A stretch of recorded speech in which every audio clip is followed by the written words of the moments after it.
Hello, welcome to Mandibil.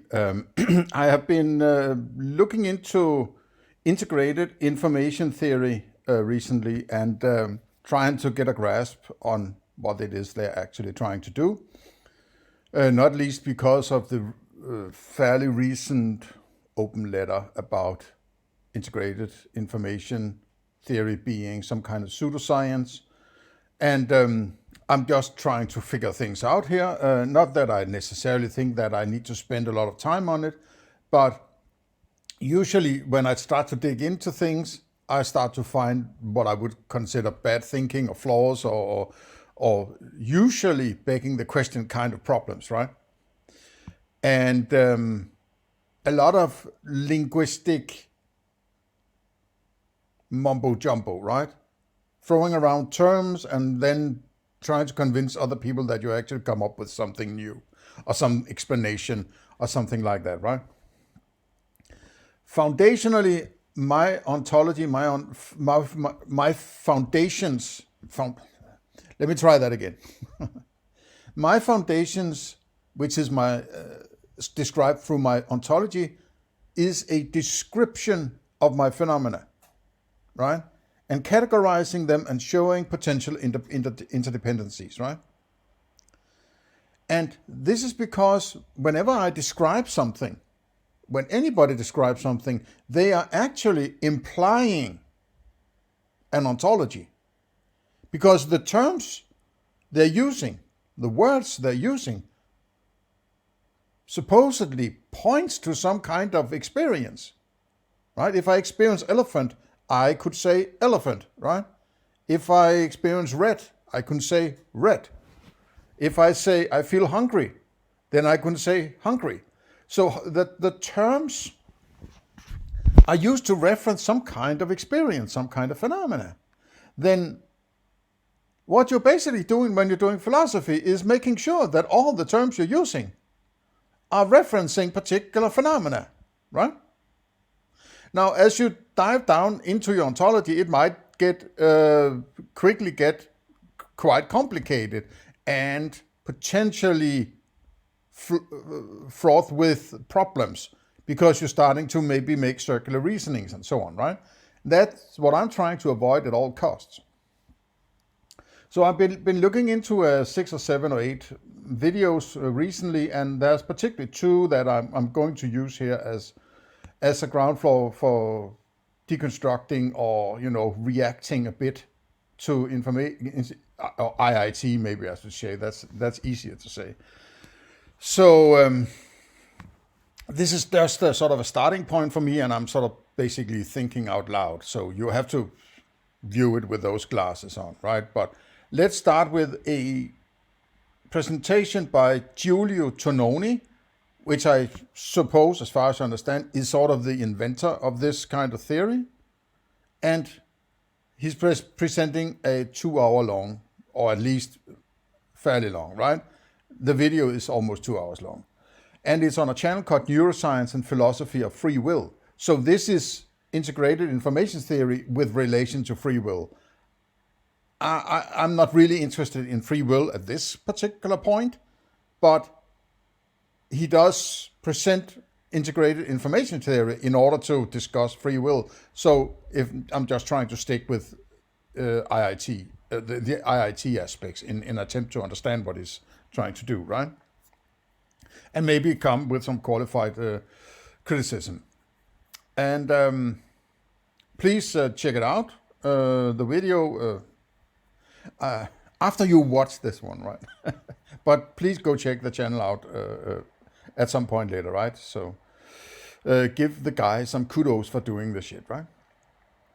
And then there's another video I'm going to mention afterwards, which is by, I guess it's the guy called Christoph Koch. Koch in German. Christoph Koch, not Koch. Also about consciousness and intelligence, where he mentions some foundational, he is very much into IIT, as far as I understand, and he has some supposed qualified ideas of what is meant by consciousness and so on, right? Which I'm going to use to attempt to qualify, clarify various shit. Okay, let's try out Giulio Tononi first and see how it goes. Okay, and what I will do is stop my video so we can focus on the content. First, thanking you, Ned and Liat, and also Uri and the entire group. Is truly, I'm very grateful for the opportunity of talking to this group of both philosophers and neuroscientists, because this is really what, the work on consciousness requires. It requires considering all approaches in a very equanimous manner, and I mean it. And I suppose that I'm here partly because it should be clear that consciousness is critical for free will. I might add a few. I actually intended to do that. I just reminded myself that a few notes or a few points I want to get across before I really head into this, right? Okay, from the term used, IIT, or integrated information theory. As soon as I hear the term theory, I'm thinking science, right? I think theories should be confined to the idea of science. And science, in my opinion, should only be arrived at through empiricism, which entails a particular kind of knowledge, right? Now, that knowledge would be arrived at through some kind of ontology, right? Ontology describes what you have access to. What there is, according to Stanford, right? And what there is, among these categories of what there is, you select a category for whatever reasons doing your epistemology to arrive at a definition of knowledge. That definition of knowledge is used to do empirical observations in order to come up with some qualified scientific results, right? So you need to have some kind of philosophy of science also before you do science, in order to arrive at a theory, right? So in order to get to a theory, just to start using the idea of theory, you have to do ontology, which is starting with a reduction, getting to a reduction base, clarifying how this space is explaining the rest of what is in your ontology, what there is.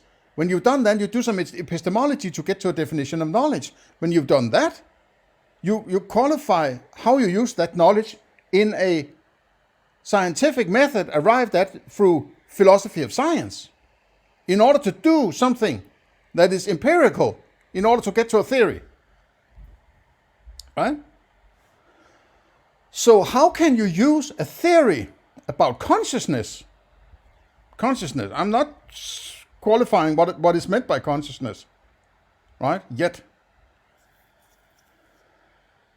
If you need to use a lot of your consciousness and philosophy in order to get to doing a theory, right? Can you just theorize about anything? Or is theorizing limited to science? Would that be some kind of limitations of upon what science can be used?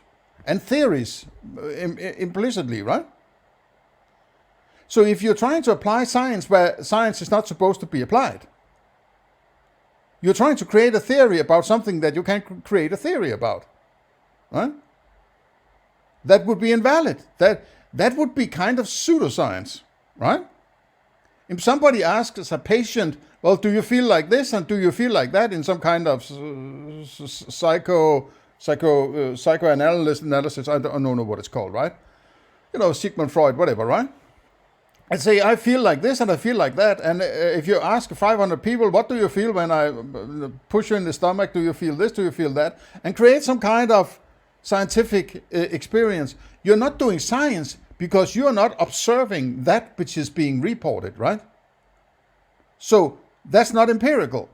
If somebody says, I see blue, that's not empirical from your standpoint, because you're hearing a sound that describes a color. But the sound is not the color, right? So if you have a report about blue, that can never be used as science. And if you try to apply science to that, you're doing pseudoscience, right? That's one way to describe what could be classified as pseudoscience. You're applying science where it's not allowed to be applied. You're just not aware of the limitations of science. But in this particular case, we are starting with the ground floor, as far as I can understand, right? Consciousness is basically the starting point, somewhere, though I don't like the term consciousness, right? So how can you, if you want to apply a theory that describes consciousness, but you need consciousness to do all this shit before you can start to theorize? Aren't you begging the question? Isn't it rather obvious? So you can't theorize about consciousness, right? Or the contents of consciousness.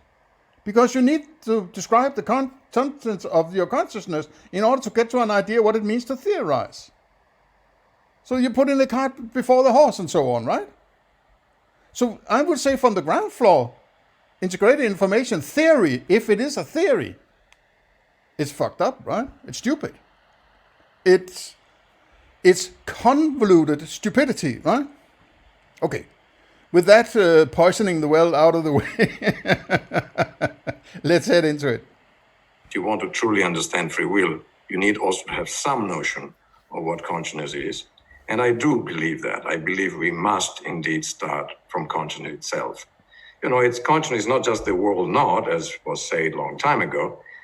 It is really key to understand consciousness for understanding many issues in both ontology and metaphysics, going from. You have to understand consciousness in order to understand ontology and metaphysics. Okay, now we are in my ballpark, right? I've been doing a lot of thinking about ontology and metaphysics. That doesn't necessarily mean that I'm correct, but at least I've done some thinking, right? And I feel that my arguments are pretty coherent, and they're basically very skeptical or doubtful about what you can actually claim about what you can claim. The limitation of what you actually can claim having access to, right? So, to him, apparently, consciousness is some foundational level from which ontology and metaphysics arrive, right? Now, ontology and metaphysics are particular kinds of thinking. Though I would say that he thinks of it as a description. You could do that. But ontology is the thinking in order to do the description of the phenomena, right? So when you say ontology, you are referring to some thinking. You're not referring necessarily to the description, right? Like epistemology is the thinking behind arriving at a definition of knowledge, right? Knowledge is not epistemology. Epistemology is the thinking behind arriving at a knowledge. In the same fashion, when you're saying ontology, it's not a description, it's the thinking behind this description, right? The structure of the thinking that arrives at a presentation of ontology, or the description of your phenomena, right? Which is ontology. So try not to make the same mistake, right? And if he by metaphysics means, well, is there an external world to this ontology, or this description you arrived at from my ontology? Well, there might be. Let's call that metaphysics, right? Okay, so if consciousness is fundamental to all these things, what is it then? Because if you're doing ontology, as I said, you're describing the phenomena. Can you describe phenomena without describing consciousness, right?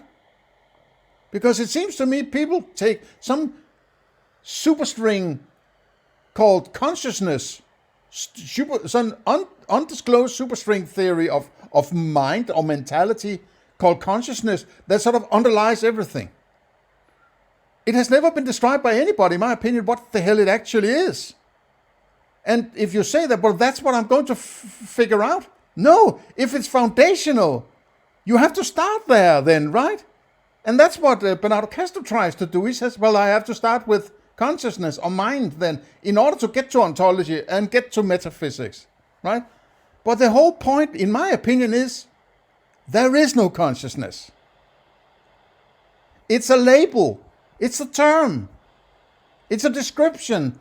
It's a bag where you look in to get all your phenomena, right? It's just a bag called consciousness. So if you try to look for it, you're trying to look for an artificial label, just like if you want to use a magnifying glass to find France, right? You can look the rest of your days, you're never going to find France, right? Because it's an artificial description. It's a category, artificial category, like mammal, right? Or fish.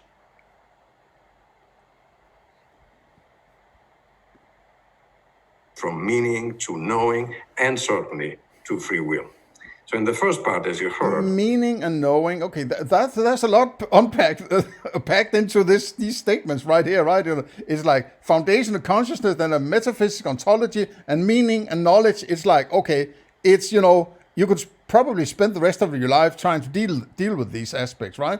But it's just like that, right? Obviously, this guy is not a philosopher, right? Because then he would be focused on these aspects rather than trying to jump through them like it's almost like it's given to him, right? I will briefly summarize IAT to the extent that can be done. And it's sort of important because IAT is unusual. It takes things about consciousness from a perspective that's different from the usual one. It starts from experience itself as what truly exists immediately. Experience itself of what truly exists. It's not only existing, but it's truly existing. What's the difference between existing and truly existing? I would like to know. Experience, what do you mean by experience, right? We need to have some clarification here. Immediately and indubitably, and takes it from there, rather than starting, say, from behaviors, functions, or the brain itself. And the brain itself. What do you mean by, what's the difference between brain and brain itself? Is brain not an experience? I can have an idea of a brain that I'm not particularly experiencing in a moment, but at some point I needed to have the experience of brain in order to have an idea of brain, right? Wouldn't I? Unless you want to tap in some kind of Platonic forms where ideas of experiences can arrive at you before you have actually experienced. That horse can be experienced before you have experienced a horse, right? You were born with whatever forms, right? And I guess they could be, through DNA. I'm not ruling anything out, right? But to fully flesh out the experience of brain, you need to experience brain, don't you? So isn't the reference to brain also an experience? I'm just sort of confused about this. I guess it's to avoid the hard problem. If you say there's a brain and then try to explain why there are some phenomena in there somehow, right? Like the smell of roses, and you can't get to it. You can put all the electrodes on it you want and you will never get to an explanation, right? As much as you can correlate this, that, and the other, you will never get to solve that hard problem, right? But then you will start with the smell of roses and get to what? What would you get to? An imagined external world based on your experiences, so you can sort of measure your way to metaphysics. Is that it? Because a measurement, you need to experience that which you call a measurement. And that which you measure cannot be what you measure. A thermometer is not a temperature of that which is measuring. It's the temperature of the thermometer, if anything, right? So if you're measuring something, you don't have that which you're measuring. So you can measure all you want. You're not going to get whatever the ontology is of an external world. However abstract and mathematical you might make it. You can't get to it. It's impossible. I do believe that it is essential to have a clear notion of one's ontology when one deals with free will. So that's the first part. Of one's ontology. Okay. Okay, check. Now, please, dude, give me your ontology. Please. Oh, I want it so badly. Give it to me. Mr. Tononi. And the second part moves from the ontology to causation. You also need, for free will, I believe, a clear account of what we mean by causation and specifically what causes what, which we call actual causation.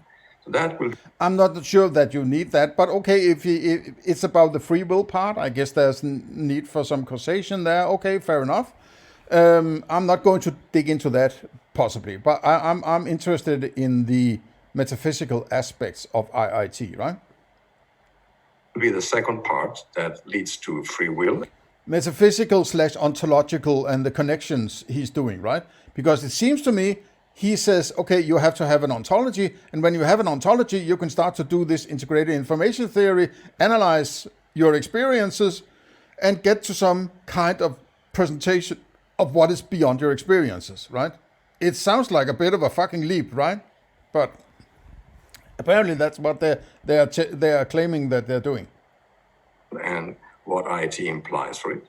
The downside of this rather long, program is that I will have to present IT and its implications for free will rather quickly, without much time to explain anything in detail, for which I will refer you to at least some key papers. And I sort of ask for your indulgence about all of this. So let me then move to the fundamental message, if you wish, which is this, that to the extent that IT is correct as a theory of consciousness, there is true free will. To the extent that it's correct? But don't you know if it's correct? Oh, it's a theory.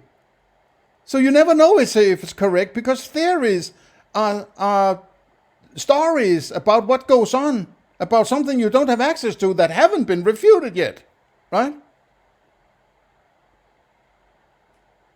So you can't talk about free will if you haven't clarified whether or not your so-called theory is right, right? But the deep problem is, I think you're trying to apply science where you can't apply it.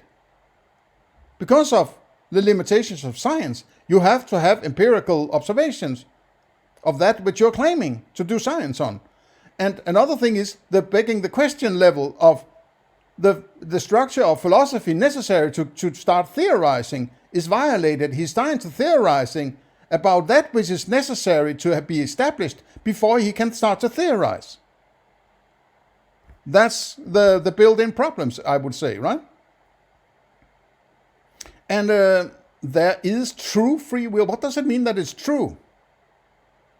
In my opinion, in my book, true is a reference to knowledge, right? If I experience elephant is true to me. If I made a proposition, that's an elephant, that proposition would be true to me, right?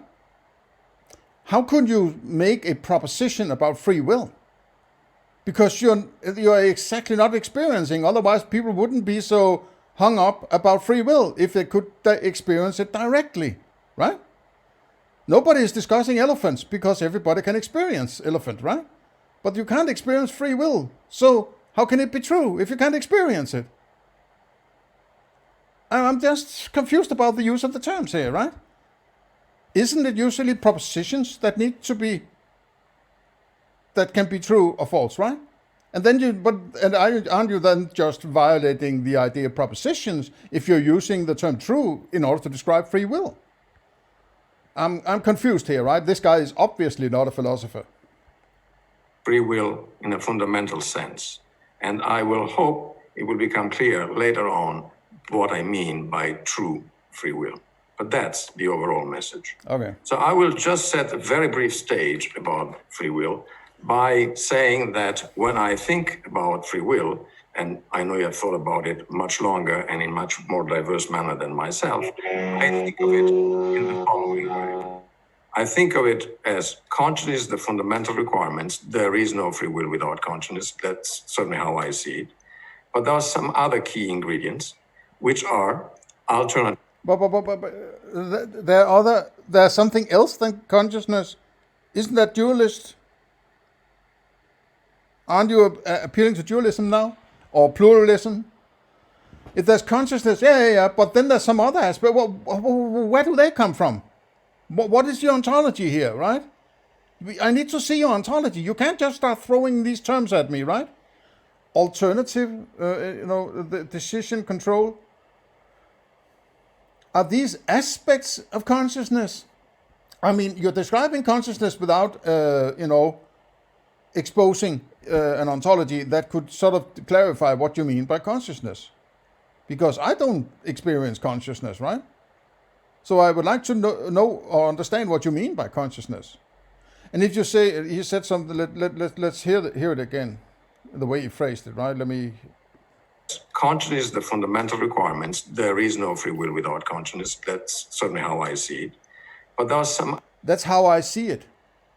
That doesn't sound like a good argument to me, right? That's just how I chose to see it. So therefore, argument. It's not a strong one, is it? Other key ingredients, which... Other key ingredients. Other key ingredients. How do you get to throw these key ingredients up in the air without clarifying how they are connected with consciousness? Because they apparently must be, because without consciousness there wouldn't be any free will. So are these 4 aspects or key aspects, are they confined within consciousness? And how does this work? Because are they not more fundamental? If they are inside consciousness, are they not more fundamental than consciousness? Because it seems consciousness is the bigger term than these smaller parts. I don't like this throwing terms around without any clarification, right? You need to have a very solid ontology before you even start to say shit like this, right? So I have at least a fairly decent chance of checking whether or not you're bullshitting me, right? Are alternatives. I must be able to envision multiple courses of action, which I call the freedom of imagination. I must be. That doesn't give you that doesn't mean that it's there. I must have this, otherwise I can't, right? I must be this, I must be able to do that. But that doesn't clarify whether it's the case. You can't just make it the case. Otherwise you're saying axiomatically there are alternatives, axiomatically there are reasons, axiomatically there are decisions, axiomatically there are control. So these are axioms then. How should I understand them? And I would like to understand them with reference to your ontology, please. Get to that later on. I must have reasons. I must be able to choose based on such reasons, which I call a freedom of evaluation. I must be able to decide and intend an action, the will proper, if you wish. And then I must be able to control, including causing and executing the action, a freedom of execution. Now, these things have been debated for many, many decades, if not to mention centuries, and certainly by the group here. And so I don't want to get into any discussion really about the various options that there could be here. I just want to sort of stake the position I take, which is more about the paradigmatic sort of deliberative kind of free will, which I will then from now on essentially outline in sketch form like this. I am there, conscious. I'm thinking about my courses of action. I could do this or that. I go through my reasons in this idealized scenario and use my reasons to come to a decision, which I then either execute immediately or I keep the intention in my mind and I will do it later on. So that's the basic scenario. Oh, there's an equivocation of the term will here. I will do this. Is it the same term? I will do this. I will this to be done. Or I will in the sense of I want to do this. I will do this. That seems to be before willing. In the sense of the will, I would understand as free will. It's the connection between how does my idea of what I would like to be the case in the future become the case by my intervention. I can't draw the link between the actions I observe that are in concordance with my wishes, so to say, my alternative reasons and decisions, right? I would say free will is somewhere between decision and control, right? And during that control area, there is a sort of feedback loop. Am I still on track? Am I still on track? Am I still on track? Oh my God, the cat will jump from the tower. I have to grab the cat and get it back to where I want it, right? so I can exude my will in that scenario I want, right? So there's a feedback loop during control. How does this idea of an imagined composition of my experience, how is that related? How does that, as you call it, control? How is that channeled from my decisions of what to do? I can't get to it, right? So he's sort of painting a picture that misses that actual part, in my opinion, where that free will is supposed to be. We'll go back to. There are many other aspects, a concept of the self, the values that underlie the reasons, the beliefs, and then, of course, what are intentions and the issues of origination, autonomy, and self-forming actions.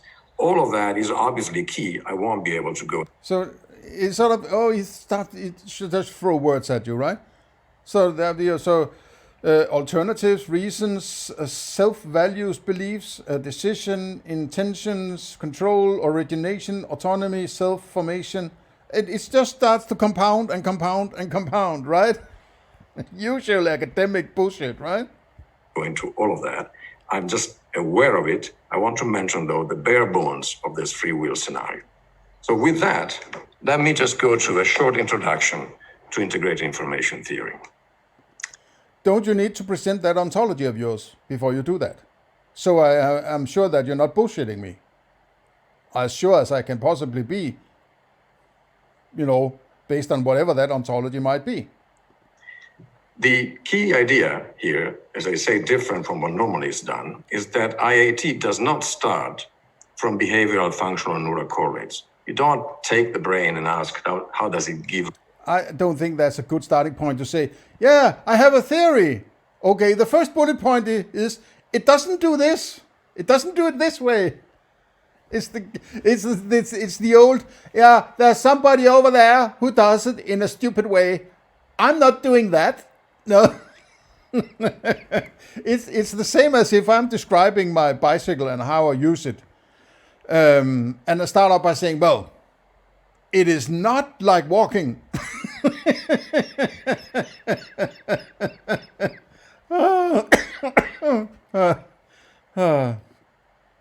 Rise to consciousness. How do we solve this mystery? It starts from consciousness itself. That's what needs to be explained. And itself. What is that? What is an itself? What is consciousness itself? I'm just confused about the term. What is the difference between consciousness and consciousness itself? It's just too fluffy for my taste, right? You need to clarify this.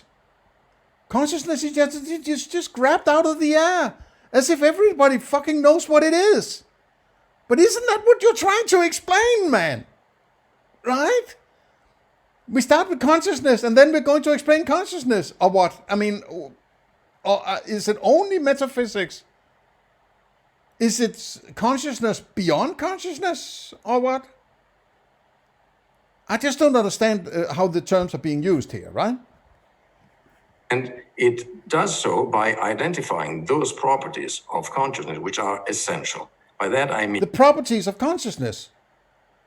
But that would be the phenomena, right? In the classical understanding of phenomena. So you're just saying that the phenomena are put in a bag called consciousness, but then you can't start with consciousness because you need to have the phenomena before you can create the idea of the bag of consciousness. So it's circular now, right?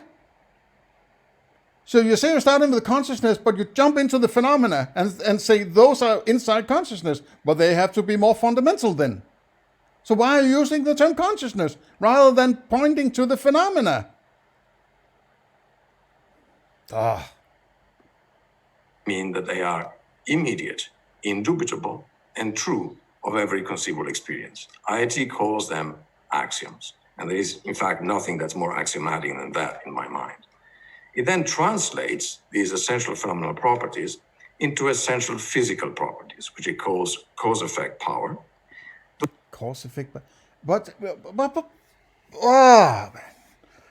First, he starts out by saying, this is what I'm going to present to you later. I'm making an overview of what I'm going to present to you. So I'm going to throw some words at you that explains something before I present that which the word represents.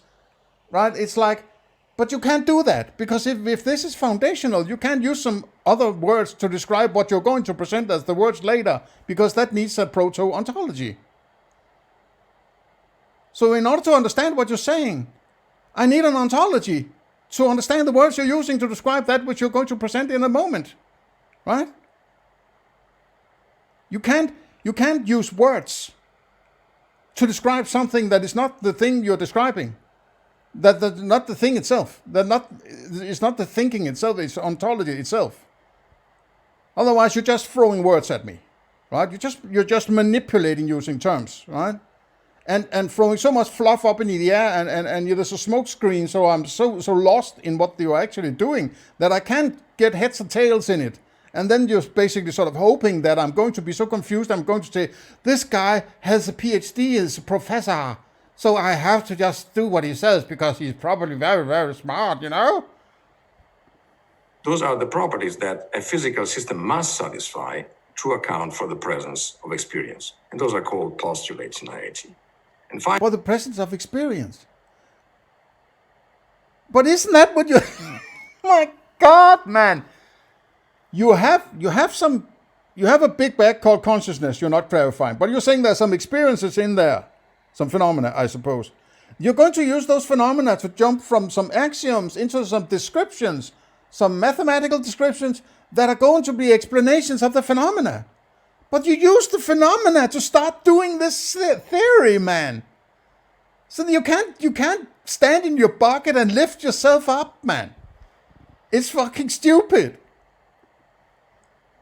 Finally, the goal is to account for all phenomenal properties in terms of physical properties, not just the essential properties, but also the one that make every experience the particular way it is. So the specific properties that make the experience. But you don't know what experience you're going to have. You can't know about future experiences. I mean, I have an experience now, but I can't use a theory on it because it might change in the next second, right? So are you going to explain all experiences for all possible times in the future, or what? How does this fucking work, man? It sounds like it's fundamentally circular, right? I have some experiences. I'm going to create a theory that explains something I will call an explanation of my experiences, right? Or phenomena to theory that explains phenomena. You can't do that, right? You can't use your phenomena to explain your phenomena. It's stupid. It's fucking stupid, man. I mean, it sounds like that, right? It's pretty fucking obvious to me that that's what it sounds like. Experience of spatial extendedness the way it is, that makes time flow, that make objects feel... That makes time flow? What? Flow? Oh my fucking God, he lumps everything into this. Time? Okay, so now it's sort of time is flowing, but who says it's flowing? Is that a sort of consensus? I don't think time is flowing anywhere. I think it stays put, right? As if they bind general with particular features, colors, sounds, and so on. So that is the overall goal. I'll throw in, because of the preponderance of philosophers here, some very simple... Oh, the preponderance. What is that? I have to check up on that term, preponderance. Yeah, because these weirdo philosophers who are not scientists, we are the scientists, right? They're so asking these stupid questions, right? They're trying to say that I'm circular, you know, they're crazy, right? Mind assumptions which are not that surprising, really, that IIT makes. And starting from experience itself, the idea is to proceed with, inference from a good explanation. I prefer not to say best. Inference from a good explanation that is based essentially on the notion of realism, that things do exist independent of my own experience. Solipsism is out. Okay, solipsism is out. things? What things? You're just bringing in the term things out of the blue. What are things? Because you started with consciousness. It's like you just say, it's almost like you're saying you're starting with consciousness, but you aren't really. You are jumping out into that imagined external world with things and shit, right? As the best I got, things are independent of my experience, my own experience. But how, if it's independent of your experience, how can you get to it? If you can't experience it, how the hell do you get to it? By some other avenue, some sixth magical sense or what? Can you disclose the argument for an external world, please? I would like to have it. I have not found it yet.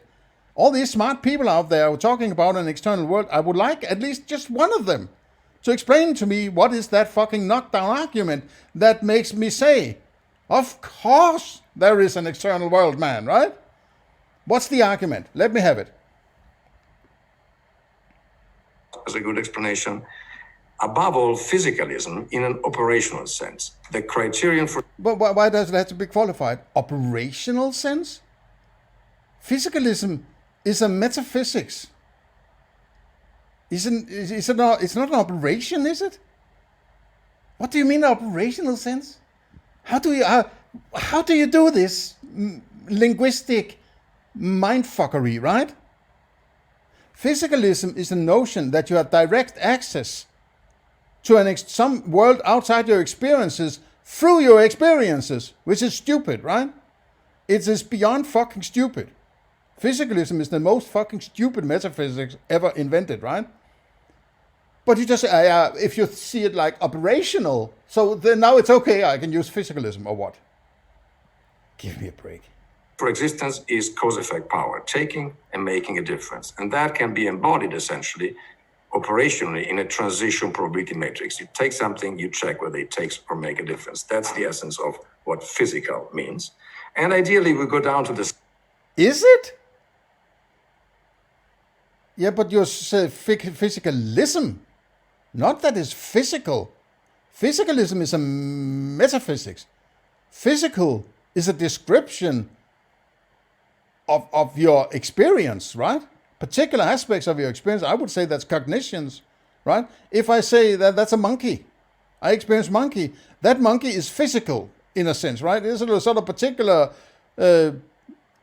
abstract classification of monkey, right? But that doesn't necessarily become physicalism. That's a metaphysics. Aren't you confusing the terms here?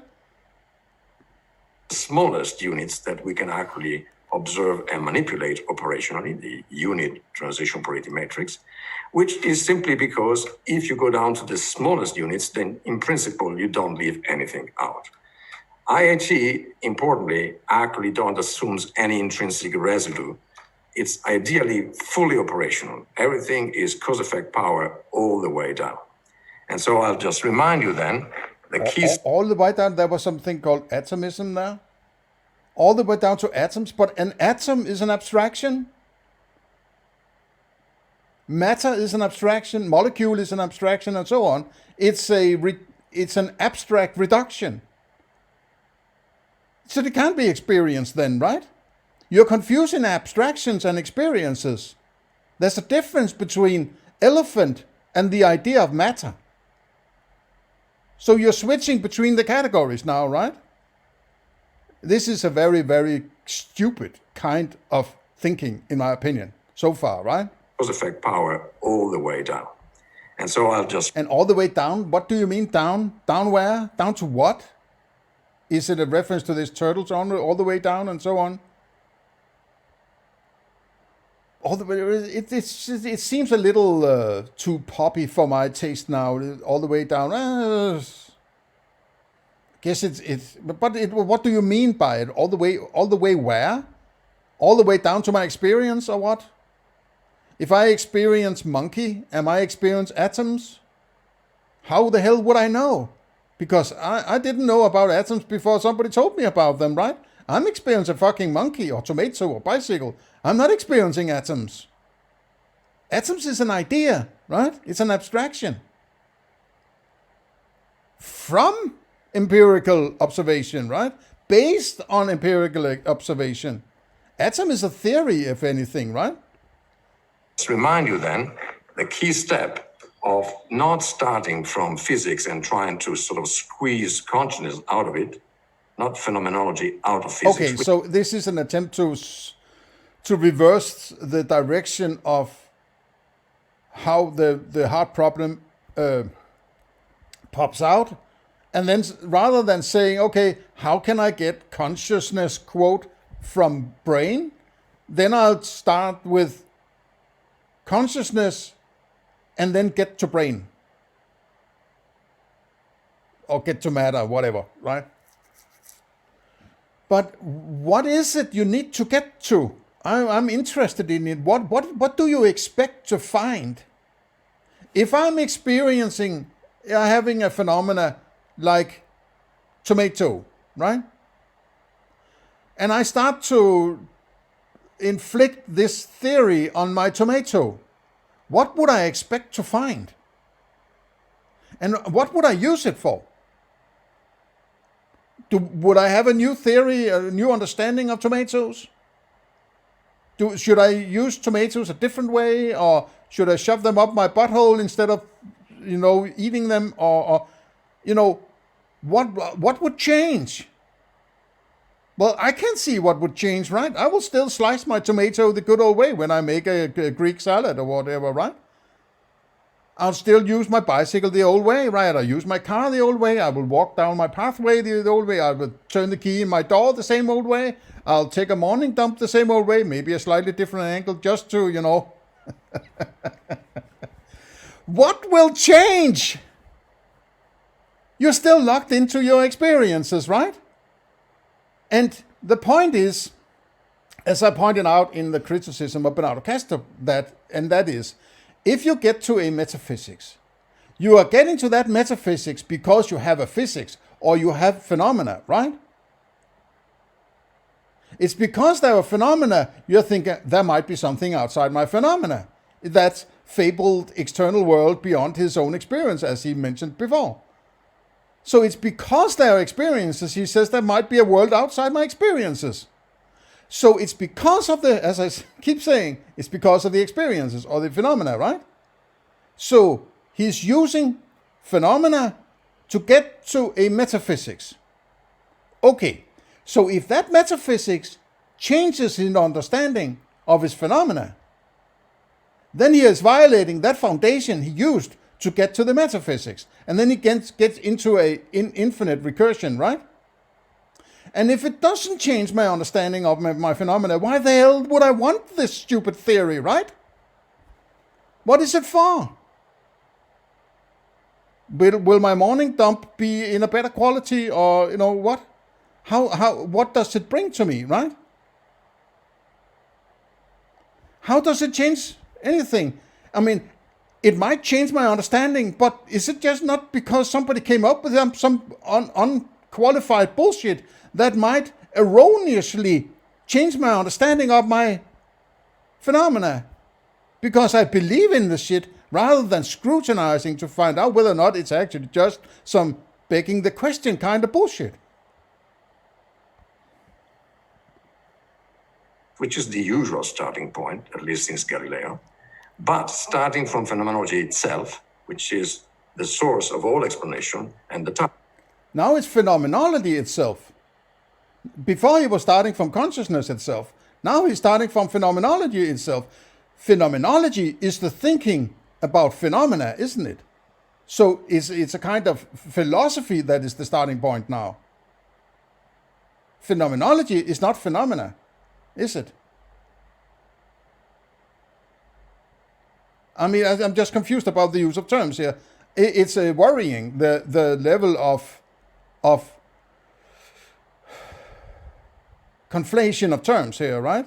Confusing use of terms. Target in the end of all explanation.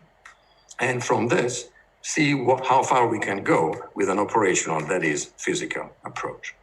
And here's a key slide that basically says, okay, you start on the left, basically with Descartes. You take experience, what it is like to be, as primary.